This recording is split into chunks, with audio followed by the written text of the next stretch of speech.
what you will find, maybe not on such a smaller scale, but you'll find an icon on your laptop which says eScoresheet Volleyball. So if we click on this to open, this is where, first of all, I'll pull this up on the screen for you. Okay, the first thing to point out with this is that between now and the start of your next events, it's that time of year where there may be some new software updates to add to eScoresheet. If anybody comes across that, then it's essential that you download the updates, because that has an effect on the way that the eScoresheet runs. So that's just a pointer right at the start. So once you've opened up eScoresheet, you'll be left with an interface like this. Okay, so basically you've got the options for starting the games, archive of games, which we'll come to maybe later, and so on. Volleyball New Zealand has its own web competition manager, which is a back office system which drives this eScoresheet. So everything's done from your federation through web competition manager, which is a conversation for another time. That said, all of the matches should then be prepared in web competition manager, ready for downloading onto eScoresheet. So once you have this, click on the load match, you'll be given these options. So if it's an official match, you go in, click next. Initially, you've got Volleyball New Zealand as the drop down. In these two boxes here, what I believe is going to happen is that each team will get their own individual password, username and password, which you then use for the matches that you're going to use on eScore, specifically for those games. It doesn't give you a great big long list of matches that you've got to pick out of. It will just show the games that you are allocated to score in that particular event. Okay. So that's how it looks. In this instance, what we're going to do just to get through the program is we'll run a test game. So if we go into the opening box again and we see load a test match, click next. It gives you a list of options to actually unlock this to work with it. So what we generally do is use the scorer test username and password. So we have scorer test.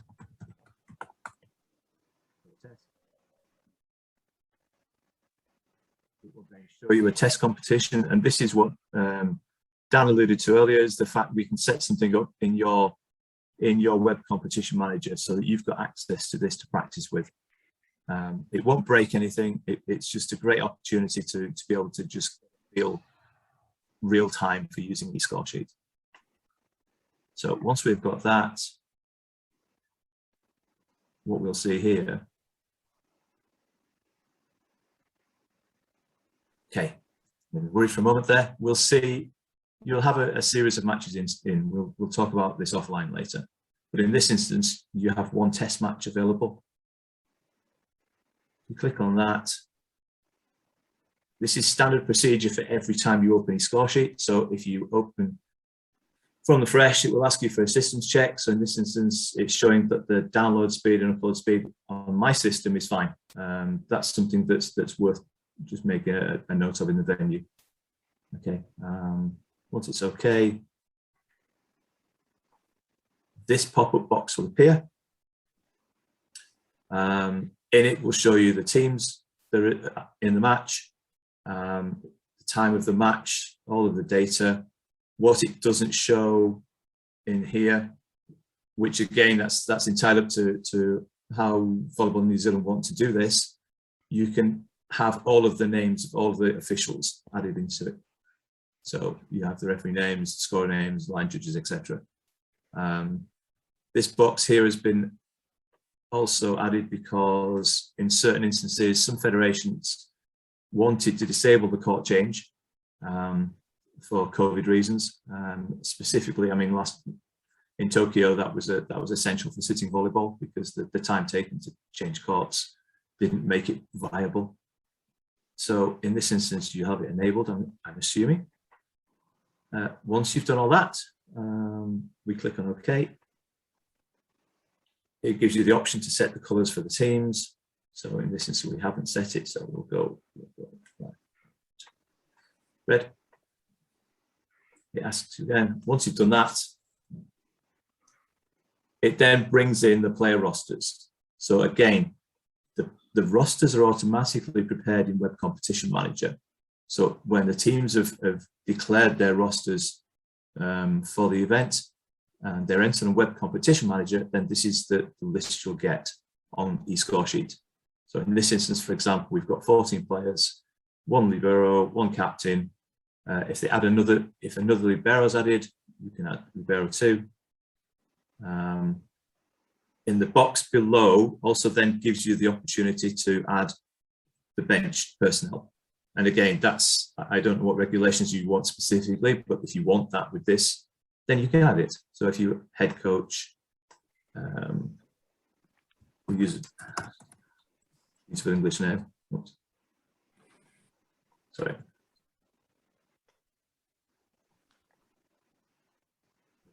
And then assistant and so on. So that will show up in the roster when you print the roster. Then with here, random names, sorry. If anybody's called Bill Jones or John Smith in the group, then I apologise. Coach. Now in volleyball, New Zealand's setup of the score sheet, you have a password provision to confirm the teams. So at the moment, we just have a generic password to do this, which is Jolly.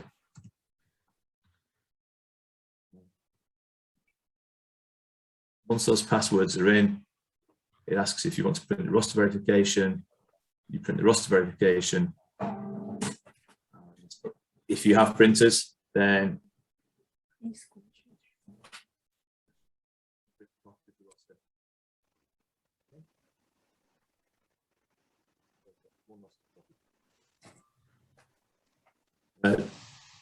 and we'll come back to we'll go offline and discuss that ready for the next events as how you want to do this. So there's options with this. In this instance, it's asking me to connect, verify the connection speeds if you're running tablets. I'm assuming you're not, so in this instance, we'll go no. So once you've done all of that, you're then left with this screen. Okay. Any quick questions before I go on, or is everybody okay?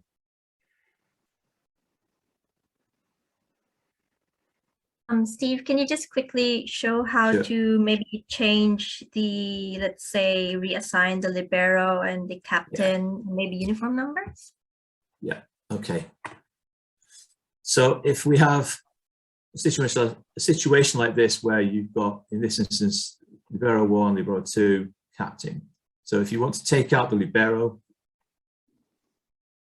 you click on the drop-down box. On a blank screen, it takes it out. If you want to change the captain, the same thing again.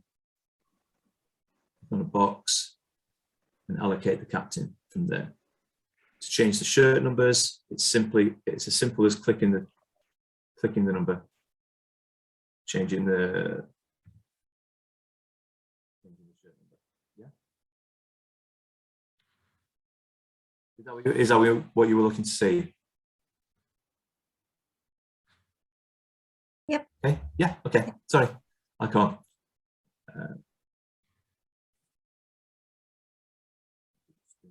Because we've changed the roster, it asks for a new roster verification.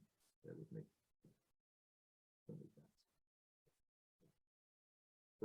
So by doing that, it's automatically now updated the roster, so you the correct numbers and players allocated for each team.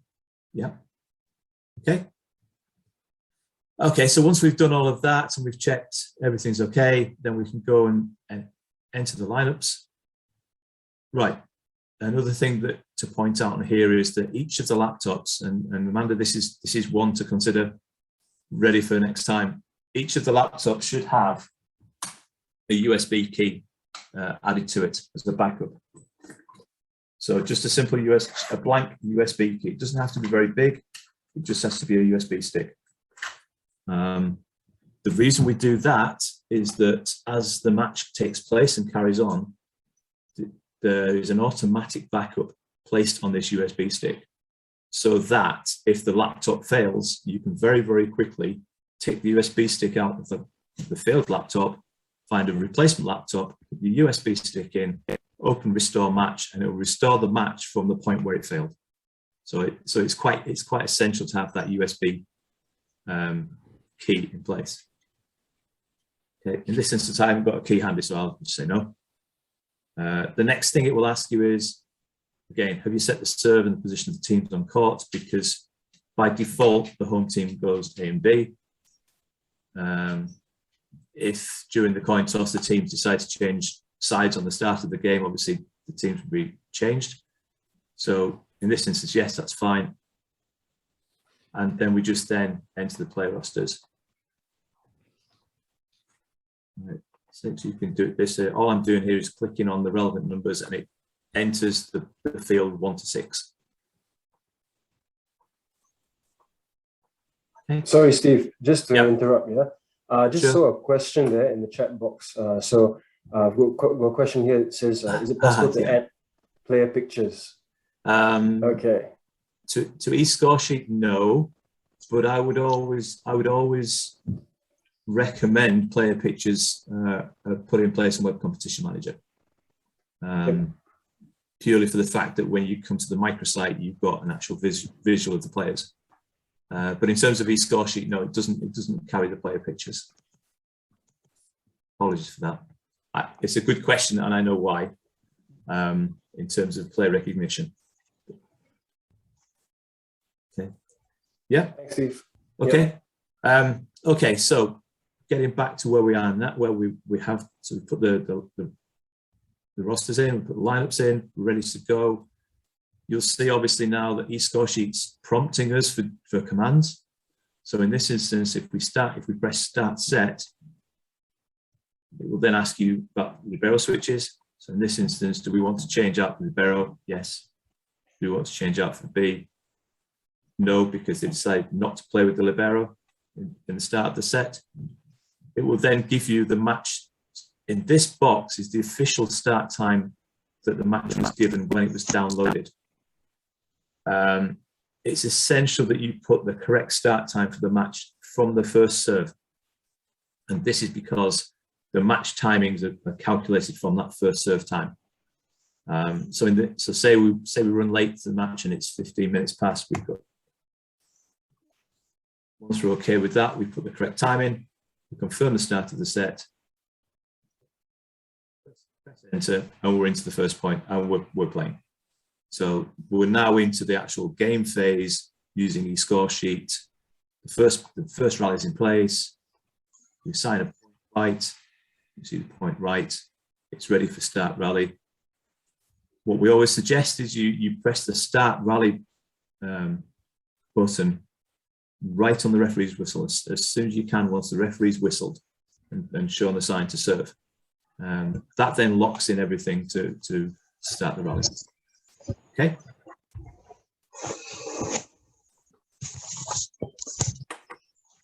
Okay, so we're in the game. We're in the first set. We're 1-1, and we're just carrying on playing the game as it goes along. So, any more questions to this point?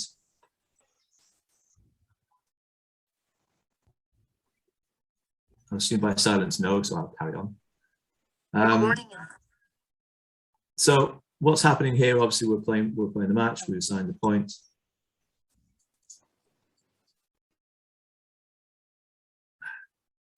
And the problem with having two screens is you miss the libero box. So once the points happen and there's a rotation, it will then prompt you if you need to do a libero switch. So you have to just make sure the libero switch is there. It's no, okay. We're ready to start the next rally, and so on. So we're playing the game, we assign a point, and so on and so on. Okay, can we change a point assignment? Yes, we can. So let's give an example. So what we can do, there's two options with this. So we start a rally, Team B wins a point. I'll be very careful what I say here, because if the point's already been given by the referee, as we all know, referees very rarely change their mind when there's no challenge system. So I'm just playing devil's advocate here. If the referee's decided to change his mind in this instance, then what we do is we press undo. You want to undo the last action? Yes. Takes you back to 2-1. Start the rally, assign the point, and it gives the point the other way. So it's a sequence that you just go through. If the point's been given incorrectly by the referee. Again, as these scorers, it's quite key that you watch the referee signal and react to the referee signal, because sometimes it's very dangerous to assume that there's a point being given when something's actually happened where it's gone the other way. That's one example. Another example is we started the rally's in play. Something's happened, the ball's rolled on court, and the referee's called a let. So if that happens at this instance, we click the X to stop playing. We then go on replay. We're replaying the point, yes. There's no score changes, no. We carry on. Okay, does that make sense to everybody? Because I know that's quite a quick process, but it's quite an essential one, because we'll always get instances where we have let points. So if we're in the rally, we stop the rally, go to replay, no score change. And again, that's the second option for changing the point, incorrect point, if there's a mind change. So you can do it that way as well. Next, and so on. Okay. Oh yeah, yes, I said mind change. Okay, yeah, everybody good? Okay, and so on. So at the risk of going through 25 points here, we'll just do a few points here and give you some more examples. So rally's in place, assign the point. Team B wants to make a substitution, so they'll come up and make the substitution. Scorer table needs to make note of the approach. So we'll test the players. So they're going to take, say, player 10 off court because he's not a very good server. Bring on player 11 because he's a good server. So again, it comes up and gives you all the confirmations. So do you want to take 10 out, 11 in, confirm, and we've made the switch. Okay. If we get it wrong, you can do the last action and start again. So we'll do substitution, 10. Actually, it was 13 that came on. We made the mistake. Run the substitution. Confirm the substitution, and it's changed. Okay. So that's a simple substitution change. The scorer is in complete control of that. So it's entirely down to when you confirm on the score sheet that you can then give the OK signal to the second referee and we can carry on with the match. Okay. We start the rally again, assign point again.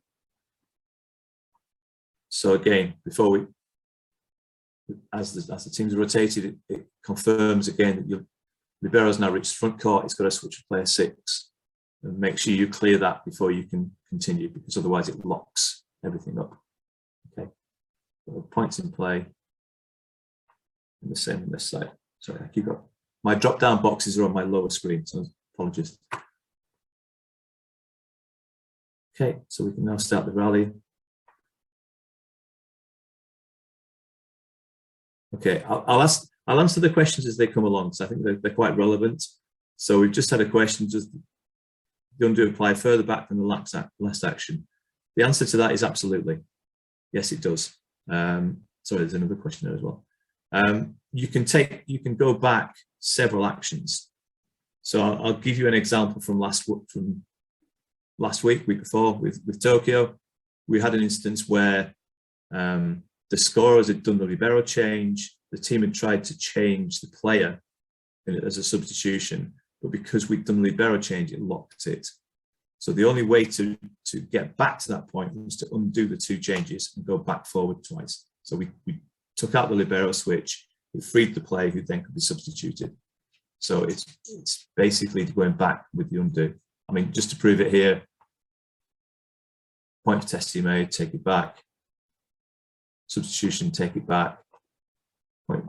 Let's take it. So as you can see, it takes it back as far as you want to take all of the actions. Okay. Question came in comparing to a paper sheet where the captain coaches sign before start. Amanda, we need to maybe talk about that, because I don't know what your facilities would be for having a printer at every table, or whether you just have to, whether you want to do this electronically. So that's one to consider. Okay.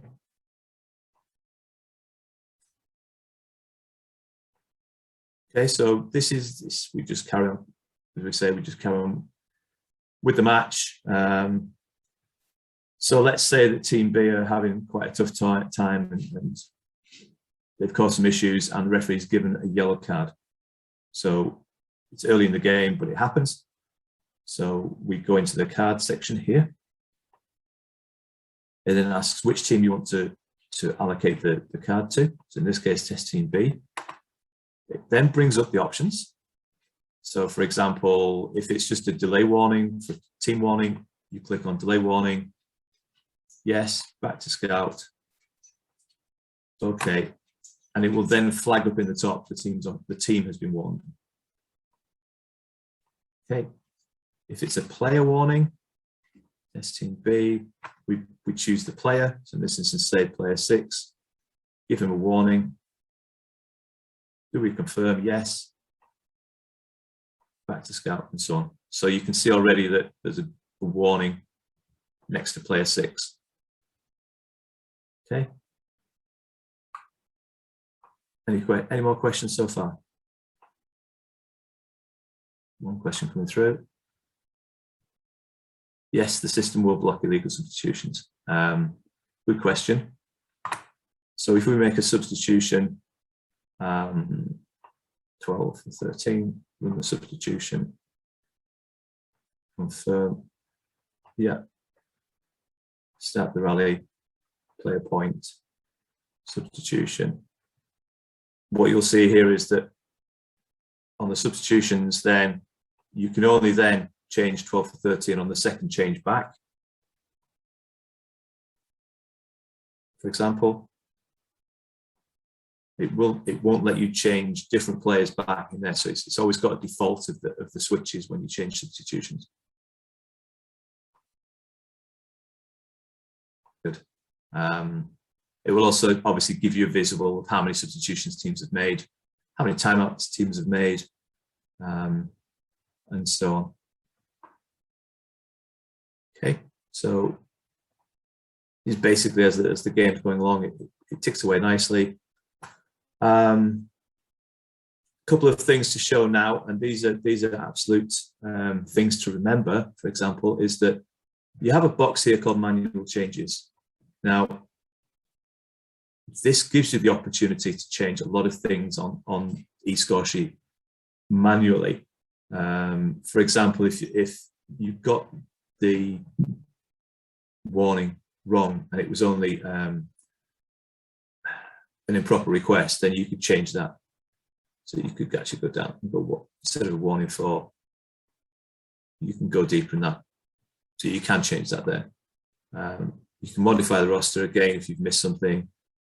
Challenge system we don't have. We can interrupt a match if I don't know, if the roof falls in and there's leaks or something like that. All of this is on there. The one thing I would specifically ask not to touch during a match is the score, because it then has implications with lineups, rotations, etc., etc. This is just a facility for checking all of the things at the end of the game. Okay. As we're going along as well, what eScoresheet will also do is give you a rolling history.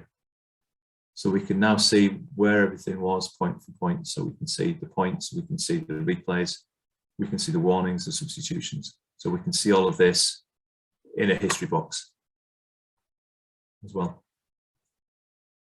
Okay, the other box is down here as well, just to show this. So at the moment, the other thing I didn't highlight at the start is the fact that you'll get a pop-up box here, which is the live match, and it should by default enable the match to be a live match. So that will then send the data through to our system, to the Genius Sports system, and to your system to be able to use that data for live scores. Always sends you a prompt. If this starts to go off, then just keep an eye on it, because sometimes it's due to internet signals, but make sure it catches up with itself during the course of the game. Okay. I have a question. Very good question. Let's have a look. So, should the undo set be recorded in the history? If we look on here, and we've just seen some of the undos that we've done earlier. So this is now showing it's purely just logging points that are allocated. So if something's undone, it's taken out of its history because it doesn't class that as part of its history, if that makes sense. So it's only really historically recording the actuations of events up to points. If that makes sense. I hope it does. Okay. So at this point, I think we'll just move it forward a little bit. I know I said don't do manual changes, but in this instance, just to get to 25 points, we don't want to be here 2 hours. Bear with me a second.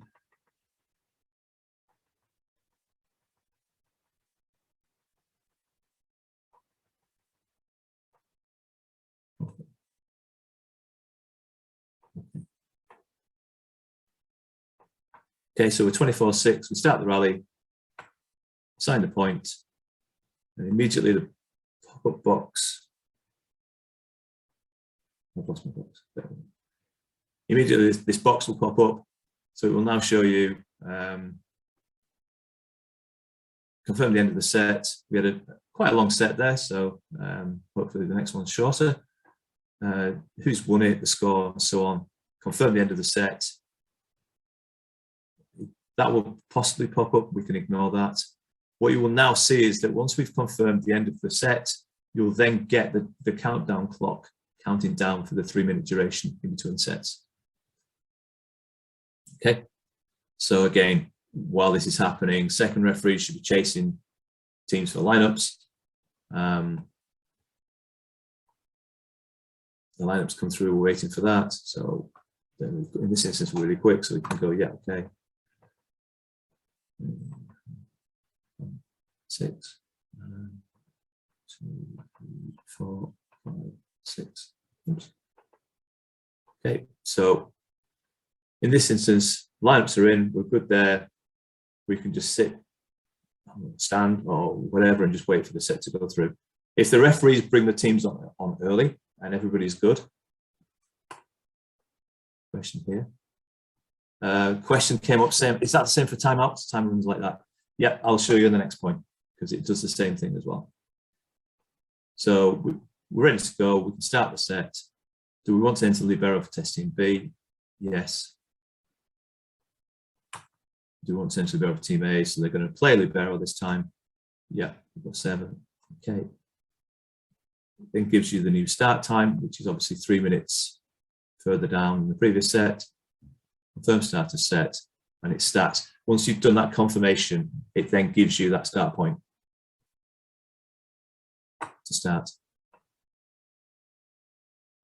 Okay, so we've assigned a point. Start the rally, assign the point. If you try and do a point too quickly, it also flags up and says, well, actually, do you really want to put another point on within 5 seconds of the last point? Because physically, that's not really possible. So it gives you a prompt just in case you've accidentally pressed twice, for example. So this team's not happy. To answer the previous question, confirm a timeout, yes. And as you can see now, we get a 30-second clock, which activates from the moment the scorer clicks yes. So if you don't click the confirm box previously, this timer won't come on. It will only come on when you click the confirm box. So it's quite key to make sure that that's clicked at the earliest possible moment after the timeout's called and acknowledged by the second referee. So again, at the end of the timeout, we can set the laptops up to give a small buzzer, but it's not very loud. I don't think you would hear it.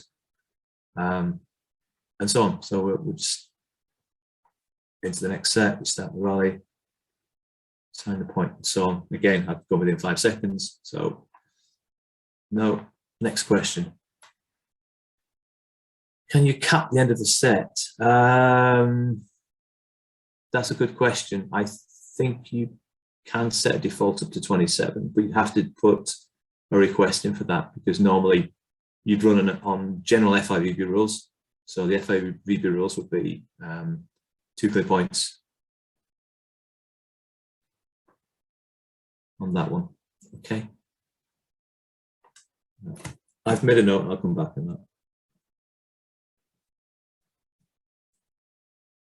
that. Just for me to ask a question back in there, is this the regulations that will be played at in the event? So are you playing to 27 in your regulations, or is that just a question that's general? Somebody could maybe give us some yeah, I think it's just a general question. Okay, yeah. Steve? Okay, that's fine. Question, will Team A and Team B have access to the live e-score sheet as the game progresses? If you're talking about, so to answer that question, if you're talking about seeing this screen, then no. There is access to live scores through the microsite via the Web Competition Manager. So what you would see is you can go onto the microsite page, which shows you the live scores that's being fed from here. But to actually get a copy of this on the benches is not really feasible. If that is the best way to answer that question. Okay, if that helps with that question. Okay, so we've had again a long point here. I'm just conscious of going through all of this too much and taking up too much shallow downtime doing this. So again, just going through some scenarios here. Like I say, if you want to change the libero out before the start of the point, you can do it manually. So you can just click on libero out and the libero will swap back out. Let me show you that one again. So the libero's in, the coach decides he doesn't want the libero in for that point, swaps the libero back out for player 7, as you can see the player number he's switched for here.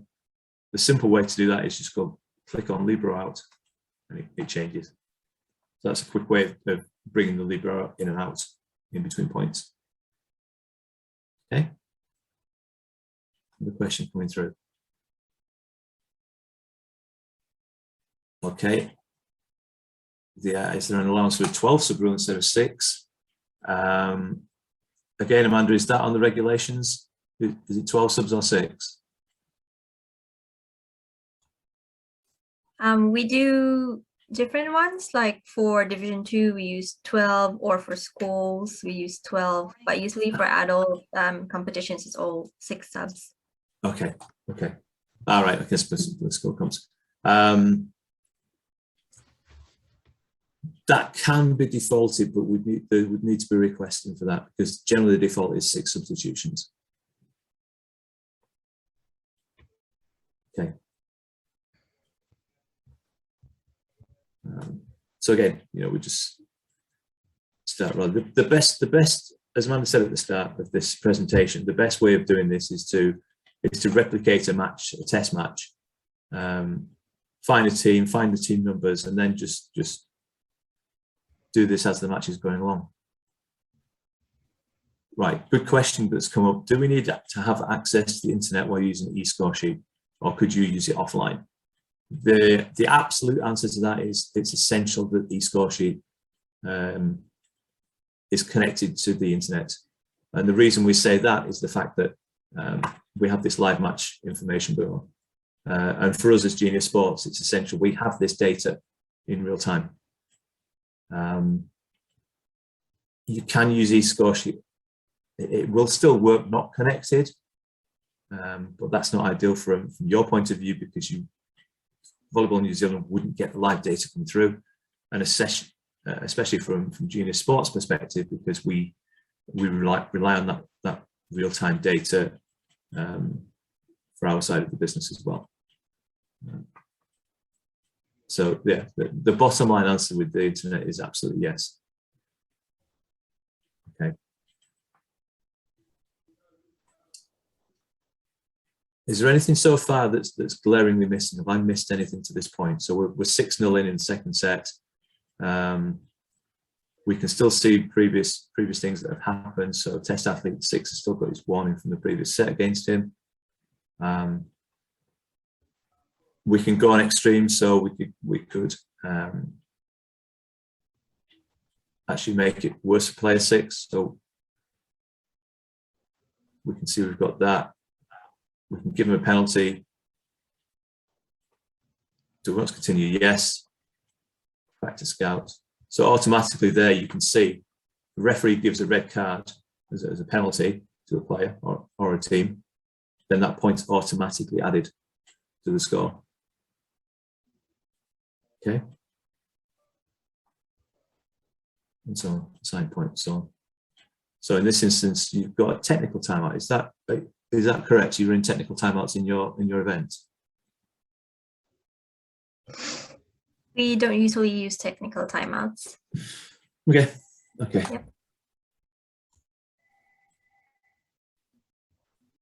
I've just made a note of that because we can correct that on your federation version of the score sheet.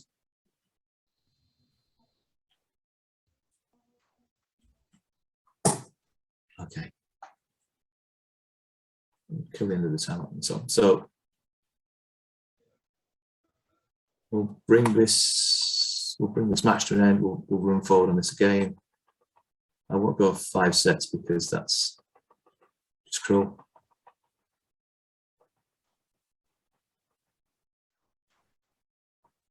Start rally,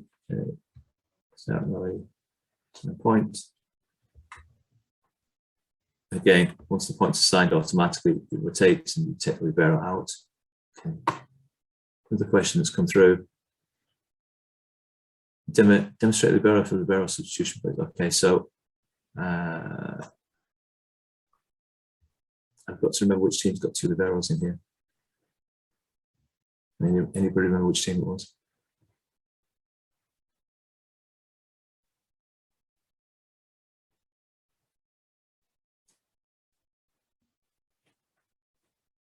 In this instance, it's going to be difficult because I've just realized both teams have got 1 libero. Yeah.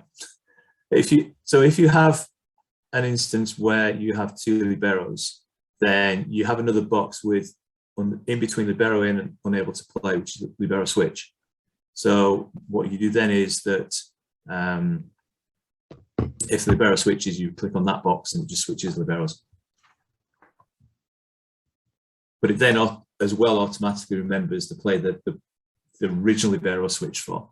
So if it's switched for, say, player 7 and libero 1 comes on and they switch to libero 2, it'll still show player 7 against libero 2 when the rotation goes around to come off. If that answers that question. Okay. So the libero box is still at the bottom again. You want to switch off? Yeah, start valid. Time point. So we had a very quick set there of 9 minutes. Testing B of 1-2-0. And again, the moment that the scorer confirms that end of set, then the time has already started. And we can go on from there. So question to the group, and Amanda, do you want me to just fast forward through to the end of the match?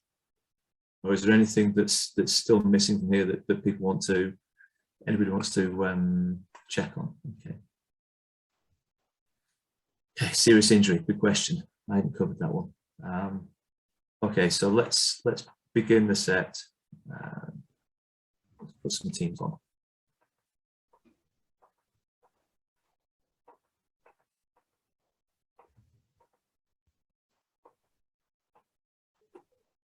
Okay, so we're good to go. Start the set. Libero for test team A. Yep. Okay. No. Ready to go. Everything's good to go. Do we want to start the set? Yes. Start the set. We assign the point. But during that point, player gets injured. For team A, for example. Is he on court? Yes, it was player 12. Confirm the injury. It then gives you the prompt. Do you want to continue? Yes. And it'll run the substitution.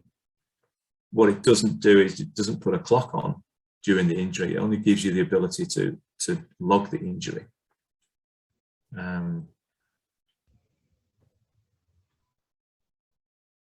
Okay.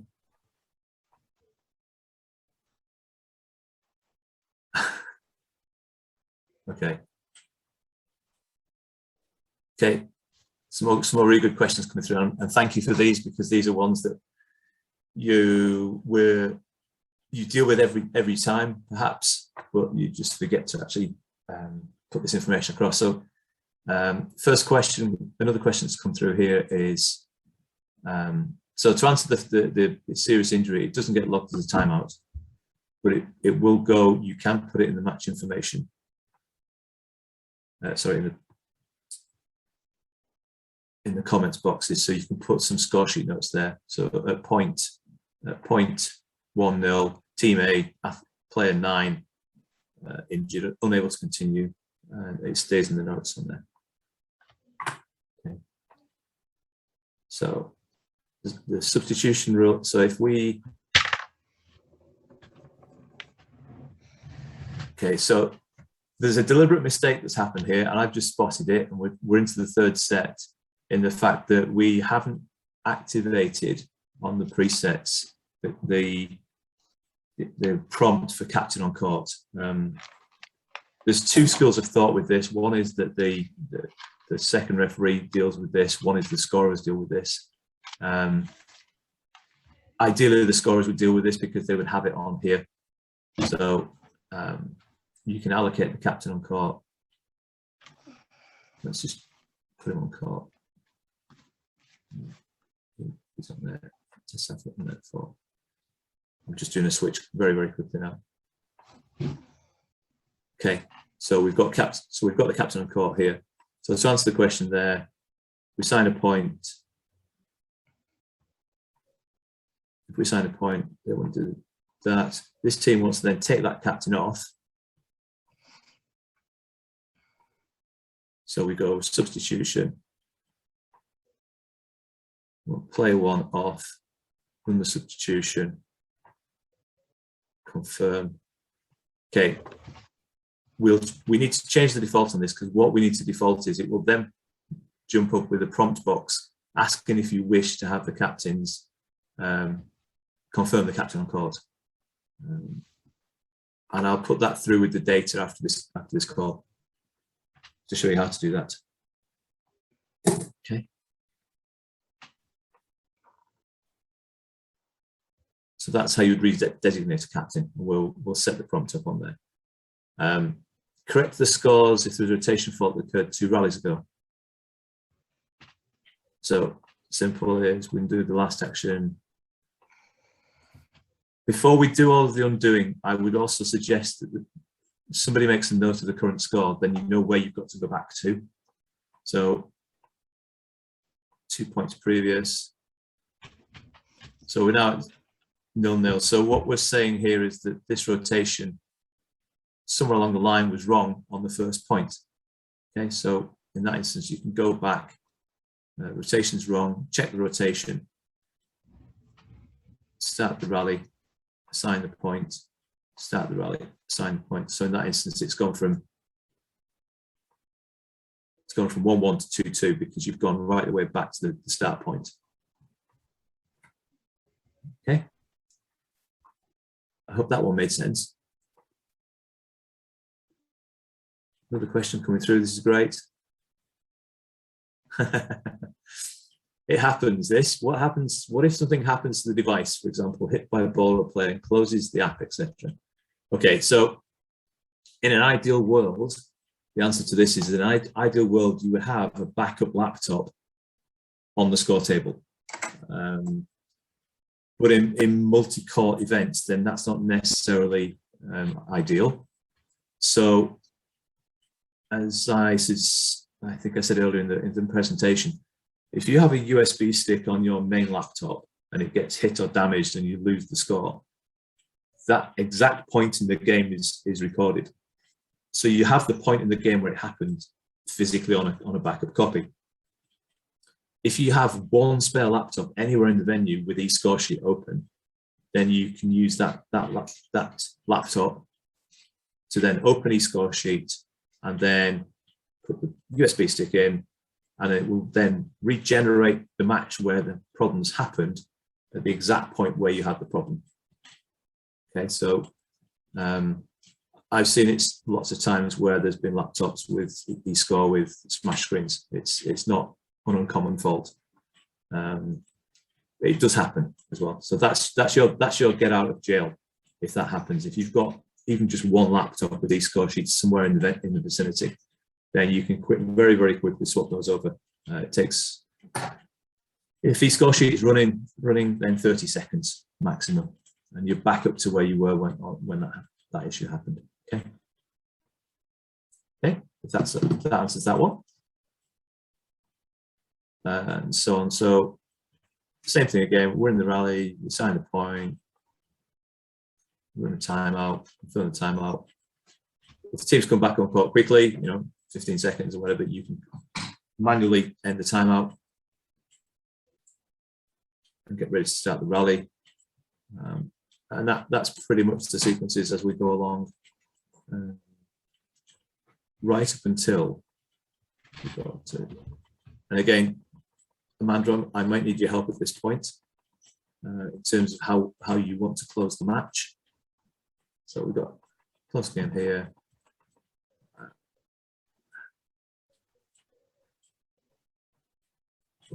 Okay, start.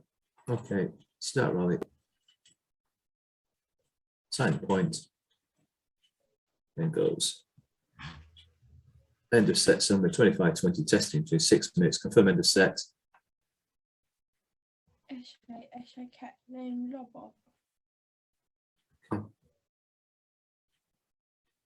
And that should kill the game, but I've lost a drop-in box.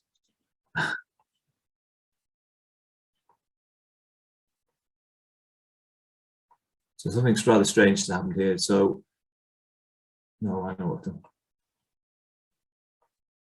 My apologies. What have we done?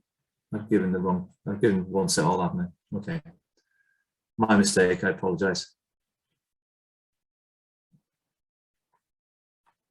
That's set. Okay, so 2 teams lineups.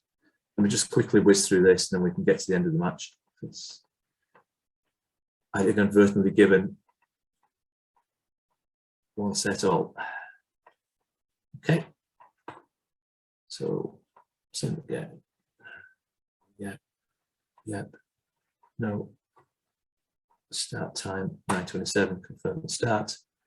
And that start time is irrelevant to the countdown time. If I went back to that and you saw the countdown timer counting down to 3 minutes, the set start still works on a 3-minute break because it's keeping that sequence going within the match sequence. So what we'll do is we'll just get very quickly through this. We'll get this team into a match position. Like so. And so the team's given up. Okay, start rally. Assign point.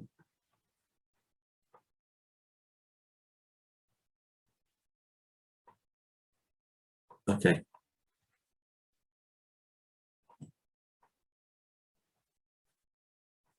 Good question. And I went flick through it and I shouldn't have done, so my apologies. Let me just, yeah, okay, so in set 3, for the first set, the end of change 8 points, will teams A and B flip sides on the score sheet? Yes, they should do.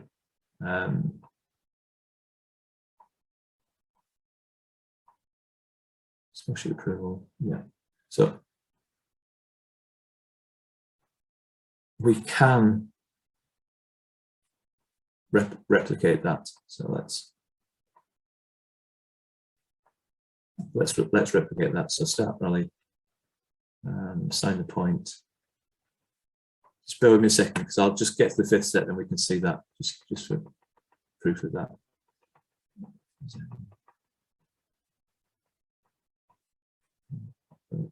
Start rally, okay. Assign point. Until the end of set.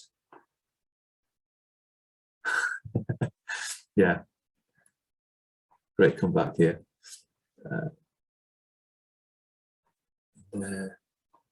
So the 5th set, you'll see, now gives you the option. Have we set the server position? Obviously on the assumption we've done a coin toss for the 5th set. So we'll go, yes, we're happy with that. Teams are staying on the same courts.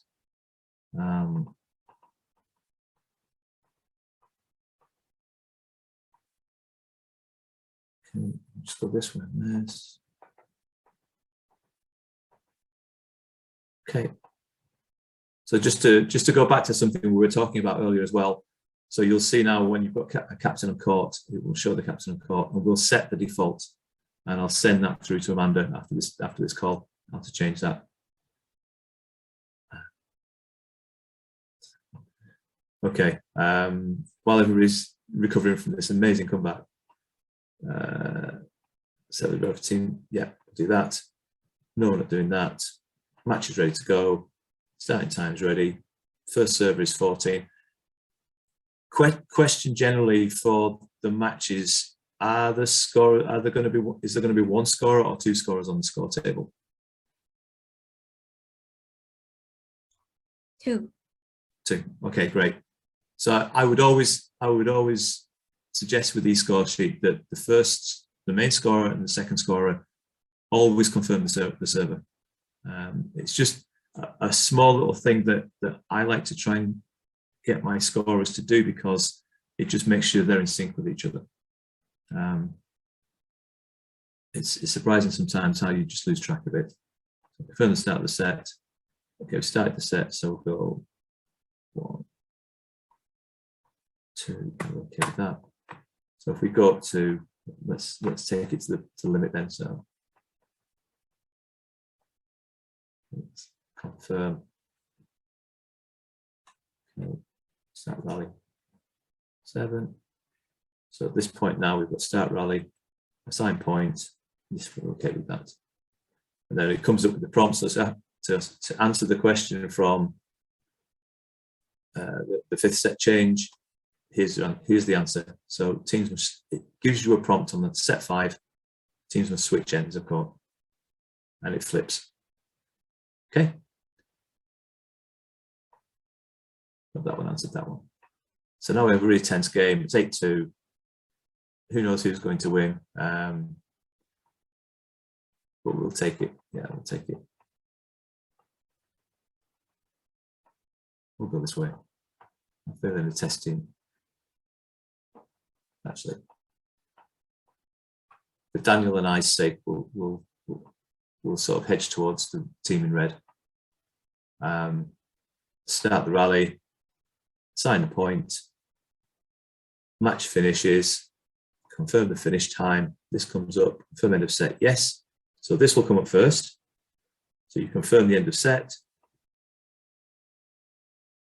If you want to put spectators in, you can do. If you click yes, it will bring the match information up, and somewhere, spectators, sorry. Sometimes you can look at this for too much. So it got spectator in there, and again, you can just add the spectator number if you want to. So now you go to score sheet approval. So we click on this. And you can see that we've modified, you can see on technical notes what we've been doing to get to this point. So it's made a note of the fact that I've manually modified these points. Again, with the passwords, I think we've just defaulted on the jolly passwords. So first referee comes up, happy with that. Yeah. Second referee comes up, happy with that. Score sheet notes, if there's any, there'll be some notes going there. Once everybody's okay with that, go approve, finalize match. You can save it on the device.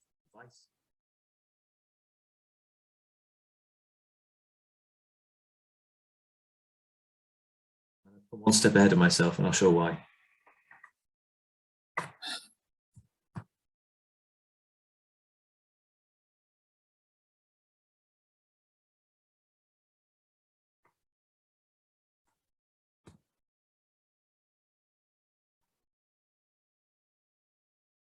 Okay, so before we close the game, my apologies. You make sure if you're going to print the score sheets out, you have a printer hand with the score table, then you can then print out a copy of the score sheet. You can print out the libero player control, the score sheet. My PDF's fallen down on this. So basically, you can either print it on a printer if you've got a printer handy. You can print it as a PDF and save it and send it as an email, or you can have it on the print screen preview to check that. My apologies here. My PDF's fallen over. I only discovered it about 5 minutes before we went online, so you'll have to just take my word for the fact that you can get a PDF print from the score sheet. Amanda, what's the thoughts on this? Is that, which way are you planning to do this? Are you trying to have a printer at every score table, or are you just trying to PDF and email? After each match, yeah, PDF, and then they'd be able to save that in the USB, right? Yeah, yeah. You could save it on a USB, or if you've got just one of the things you can do, you can save it as a PDF and put it onto a cloud drive. So if you've got a cloud drive with a centralized file, all of the PDFs can go to that cloud drive. So you've got centralized access to that if you want PDFs.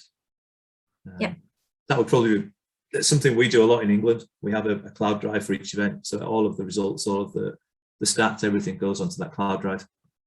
And then you give obviously the access to whoever wants access to it.